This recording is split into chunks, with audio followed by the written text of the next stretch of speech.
जब आप खुद पर विश्वास करते हैं तो कुछ भी असंभव नहीं होता। तो आइए सपनों की ऊंचाइयों को छूने के लिए आत्मविश्वास की उड़ान भरें। गुड मॉर्निंग दोस्तों, कैसे हैं आप लोग? उम्मीद है आप सभी स्वस्थ होंगे, खुश होंगे और सभी अपने अपने कामों में ईमानदारी के साथ लगे होंगे। काफ़ी दिनों के बाद इस वीडियो के माध्यम से आपसे जुड़ रही हूँ, क्योंकि आपको पता ही था मैंने कम्युनिटी पे पोस्ट किया था कि मेरी फैमिली में शादी थी, तो उसके चलते मुझे घर जाना पड़ा। घर यानी कि प्रयागराज मुझे जाना पड़ा। फिर शादी ब्याह का घर होता है तो बिल्कुल टाइम नहीं मिल पाता, ना पढ़ाई हो पाती है ना वीडियोस वगैरह। हालांकि मैं शॉर्ट वीडियो में आपको अपडेट्स जो है देती रही। शादी में जो फंक्शन भी हो रहे थे उनकी वीडियोस आप तक ज़रूर पहुंचती रहीं। लेकिन मेरी पढ़ाई भी काफ़ी ब्रेक हो गई थी, क्योंकि मेरी जॉइंट फैमिली है और काफ़ी बड़ी फैमिली होने के नाते आप एक घर में ही रह के पढ़ाई नहीं कर सकते। हर चीज़ें हर जगह पॉसिबल नहीं हो पाती हैं। मेरी पढ़ाई का भी काफ़ी नुकसान हो गया है और मैंने सोचा था कि अब तक मेरा ज्योग्राफ़ी कंप्लीट हो जाएगा, लेकिन शादी में जाने की वजह से ऐसा हो नहीं पाया। वैसे मैं पर डे के टारगेट नहीं बनाती हूँ, मैं पहले से ही एक शेड्यूल बना के रखती हूँ कि इतने महीने में इतना कंप्लीट करना है, मुझे इस सब्जेक्ट को इस मंथ में कंप्लीट करना है। बस ऐसे ही मैं टारगेट्स अपने बनाती हूँ। पर डे के टारगेट मेरे कंप्लीट भी नहीं हो पाते, क्योंकि मुझे स्कूल भी जाना होता है, घर के काम भी होते हैं, तो मैं उसे कंप्लीट नहीं कर पाती हूँ। बस ये रहता है कि मेरा वीकली या 15 दिन का या मंथली ऐसे मेरे टारगेट बना के चलती हूँ कि मुझे ये सब्जेक्ट इतने दिन में अपने कंप्लीट करने हैं। और इस टाइम मेरा ज्योग्राफ़ी चल रहा है। ज्योग्राफ़ी मेरी कंप्लीट हो गई होती अगर मैं शादी में नहीं गई होती। और थंबनेल पे आपने देखा ही होगा कि ज्योग्राफ़ी को कैसे कंप्लीट करें, बिल्कुल ईजी तरीका है, क्योंकि मुझे ज्योग्राफ़ी बहुत पसंद भी है। ये सब्जेक्ट मुझे इंटरेस्ट भी आता है इसे पढ़ने में, और किसी चीज़ को अगर आपको इंटरेस्ट आता है पढ़ने में तो वो आपके लिए और ही इजी हो जाता है। और कोई भी सब्जेक्ट हो, अगर आपको तैयार करना है तो बस सबसे पहले आप सिलेबस को लेके अच्छे से देखें, और सिलेबस को देखने के बाद पीवाईक्यूज़ देखें अच्छे से। पीवाईक्यूज़ देखने के बाद फिर आप आगे उसका जो प्रोसेस है स्टार्ट करें। पीवाईक्यूज़ देखने से एक आइडिया हो जाता है कि किस तरह के क्वेश्चंस आते हैं। उसके बाद आप जब डिटेल में बुक को पढ़ें तो बीच बीच में मैप को भी देखते रहें।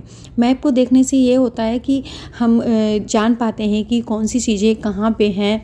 सारे स्टेट्स का भी आपको नॉलेज हो जाती है, क्योंकि ज्योग्राफ़ी ऐसा सब्जेक्ट है जिसमें मैप का काफ़ी अहम रोल होता है। तो ज्योग्राफ़ी सब्जेक्ट में मैप ज़रूर देखते रहें साथ साथ।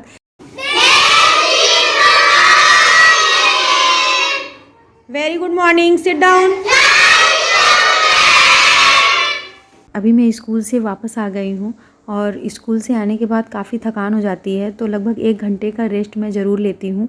और स्कूल से आते आते 4 तो बज ही जाते हैं, तो 4 से 5 मेरा टाइम जो होता है वो रेस्ट करने का होता है। और इसी के बीच मैं अपनी वीडियो भी एडिटिंग वगैरह कर लेती हूँ वीडियो की, क्योंकि इसके लिए स्पेशली टाइम निकाल पाना मुश्किल होता है।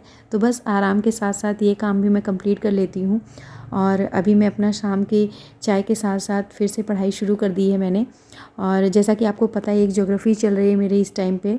जो भी उसके टॉपिक्स मुझे नहीं समझ आते हैं पढ़ने के टाइम पे, तो मैं उनकी वीडियोस देख लेती हूँ। मैंने कोई कोर्स अभी नहीं लिया हुआ है, और जो भी वीडियोस जिस भी टीचर के मुझे अच्छे लगते हैं, जिस भी कोचिंग के, मैं बस उन्हें ही देख लेती हूँ। कोई फिक्स नहीं है कि मैं कौन सी वीडियो देखूँ या किस कोचिंग की देखूँ। तो जो भी चैनल मुझे लगता है कि हाँ इसमें टीचर अच्छा पढ़ा रहे हैं, बस उन्हीं से कर लेती हूँ कंप्लीट मैं। तो अगर आप टॉपिक को एक बार पढ़ लेते हैं और वीडियो देख लेते हैं तो काफ़ी अच्छे से क्लियर हो जाता है। तो मैं भी अभी वीडियो को देखते देखते उस टॉपिक के नोट्स भी बनाते चल रही हूँ साथ साथ। नोट्स मैं बहुत ज़्यादा अच्छे से नहीं बनाती कि कुछ लोग हैं बहुत हर कलर की पेन यूज़ कर ली और अच्छे से हाईलाइट कर दिया, तो ऐसा नहीं है। मैं 2-3 तरह की पेन ले लेती हूँ, इंपॉर्टेंट जो होते हैं उन्हें अलग अलग तरह के पेन से नोट डाउन कर लेती हूँ, ताकि मुझे बाद में समझ में आ जाए। और बहुत ज़्यादा राइटिंग बनाने इतना ये सब चीज़ों का मुझे टाइम नहीं होता है। बस मुझे जैसे जैसे जो टॉपिक समझ में आते गए कि हाँ मैं ये इम्पॉर्टेंट है इन्हें नोट कर लूँ, तो मैं उन्हें ही नोट करती चलती हूँ। तो अगर आप पढ़ते रहते हैं और वीडियोस भी देखते रहते हैं, साथ में नोट्स भी बनाते रहते हैं, तो एक तरह से हम 3 बार उसका रिवीजन कर लेते हैं। नोट्स बनाते बनाते भी हमें काफ़ी चीज़ें याद हो जाती हैं। और कभी-कभी मैं जैसे थकान हो जाती है, लेट जाती हूँ, तो लेटने के साथ-साथ मैं ईयरफ़ोन लगा लिया और वीडियोज़ बगल में चला के रख लिया, तो उसे भी सुनते रहते हैं, तो हमारा रेस्ट भी हो रहा है और साथ-साथ हम पढ़ाई भी अपनी कर रहे हैं। बुक्स लेके पढ़ने का मन नहीं है, तो वीडियोज़ ऐसे ही सुनते रहें। तो इस तरह से अगर आपके पास कम टाइम है, तो आप रेस्ट करते हुए भी वीडियोज़ को सुनते रहें, तो वो रिवीज़न होता रहता है हमारा। और मेरे पास वैसे भी कम टाइम होता है, तो मैं ऐसे ही करती हूँ। जैसे किचन में काम करते रहे तो उसके साथ साथ जो टॉपिक्स मैंने पढ़े हैं एक बार उनकी वीडियोस देख ली।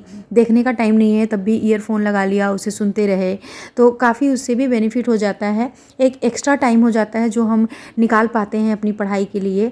और मैं अपनी पढ़ाई ऐसे ही करती हूँ, क्योंकि ज़्यादा टाइम ना होने की वजह से मेरा जो है कोर्स वो कंप्लीट ना हो पाए, इसकी टेंशन हो। इससे अच्छा है कि हम जब भी टाइम मिले हम तभी अपनी पढ़ाई को पूरा कर लें।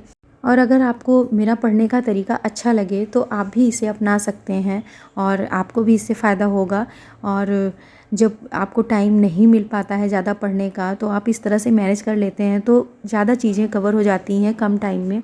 और मैंने ये अपना नोट्स जो बनाई है अपनी, वो दिखा रही हूँ आपको।